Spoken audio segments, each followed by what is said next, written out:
Shalom sahabat-sahabat Kristus, berjumpa kembali melalui Saat Teduh hari ini dengan tema Sehati Sepikir. Kita akan merenungkan tema ini melalui bagian Alkitab yang terambil dari kitab 1 Korintus pasal 1 ayat 10 sampai 17 yang berbunyi demikian. Tetapi aku menasihatkan kamu, saudara-saudara, demi nama Tuhan kita Yesus Kristus, supaya kamu seias kata dan jangan ada perpecahan di antara kamu. Tetapi sebaliknya, supaya kamu erat bersatu dan sehati sepikir. Sebab, saudara-saudaraku, aku telah diberitahukan oleh orang-orang dari keluarga Chloe tentang kamu, bahwa ada perselisihan di antara kamu. Yang aku maksudkan ialah bahwa kamu masing-masing berkata, aku dari golongan Paulus, atau aku dari golongan Apolos, atau aku dari golongan Kefas, atau aku dari golongan Kristus. Adakah Kristus terbagi-bagi? Adakah Paulus disalibkan karena kamu? Atau adakah kamu dibaptis dalam nama Paulus? Aku mengucap syukur bahwa tidak ada seorang pun juga di antara kamu yang aku baptis selain Krispus dan Gaius. Sehingga tidak ada orang yang dapat mengatakan bahwa kamu dibaptis dalam namaku. Juga keluarga Stefanus, aku yang membaptisnya. Kecuali mereka, aku tidak tahu. Entahkah ada lagi orang yang aku baptis? Sebab Kristus mengutus aku bukan untuk membaptis, tetapi untuk memberitakan Injil, dan itu pun bukan dengan hikmat perkataan, supaya salib Kristus jangan menjadi sia-sia.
Sahabat-sahabat Kristus, ayat hafalan yang menjadi perenungan kita hari ini terambil dari kitab 1 Korintus pasal 1 ayat 10 yang berbunyi, tetapi aku menasihatkan kamu saudara-saudara demi nama Tuhan kita Yesus Kristus, supaya kamu seias sekata dan jangan ada perpecahan di antara kamu. Tetapi sebaliknya, supaya kamu erat bersatu dan sehati sepikir.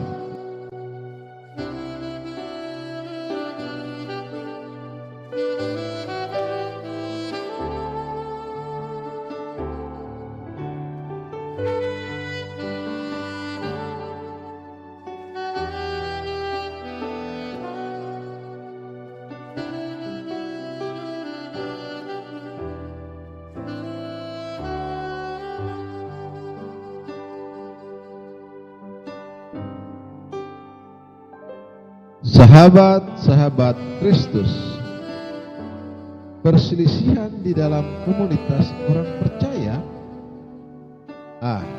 sudah biasa itu, kata seorang teman. Jemaat Tuhan kan tidak terdiri dari para malaikat, tetapi orang-orang berdosa yang sudah diampuni. Ya, benar. Namun, kalau perselisihan tidak diselesaikan, apalagi perpecahan dihasilkan, bukankah hal itu menyedihkan? Sahabat-sahabat Kristus, komunitas orang percaya di Korintus juga mengalami perselisihan. Ayat 11-12 bacaan kita. Kepada mereka Paulus menasihatkan, bersatulah. Lalu kesatuan seperti apa yang Paulus maksudkan? Dalam bahasa aslinya, kata sehati sepikir adalah satu di dalam nous, akal budi, dan nome, rasio. Jadi, Paulus tidak sedang mengatakan, oke, tidak apa-apa kalian berbeda pendapat, yang penting kalian rukun satu sama lain. Sebaliknya, Paulus mendesak mereka menggunakan akal budi dan rasio untuk memahami kebenaran. Selera dan kepentingan pribadi atau kelompok semestinya ditundukkan di bawah kebenaran itu. Ini selaras dengan nasihat-nasihat Paulus dalam suratnya yang lain. Lihat kitab Roma pasal 15 ayat 5-6 dan kitab Efesus pasal 4 ayat 1-6 dan 13. Kesatuan jemaat harus dilandaskan pada apa yang benar agar dengan satu suara jemaat dapat memuliakan Tuhan. Sahabat-sahabat Kristus, apakah ada perbedaan pendapat di dalam komunitas Anda? Mari duduk bersama dan mencari tuntunan Tuhan. Mohon Roh Kudus memberi kejelasan melalui firman Tuhan, apa yang benar dan berkenan padanya. Jika pendapat kita keliru, dengan rendah hati kita mengaku dan menyelaraskan diri dengan firman Tuhan. Tetapi jika pendapat kita benar, tetaplah rendah hati dan dengan kasih merangkul rekan yang tadi keliru. Lain waktu mungkin kitalah yang perlu diluruskan.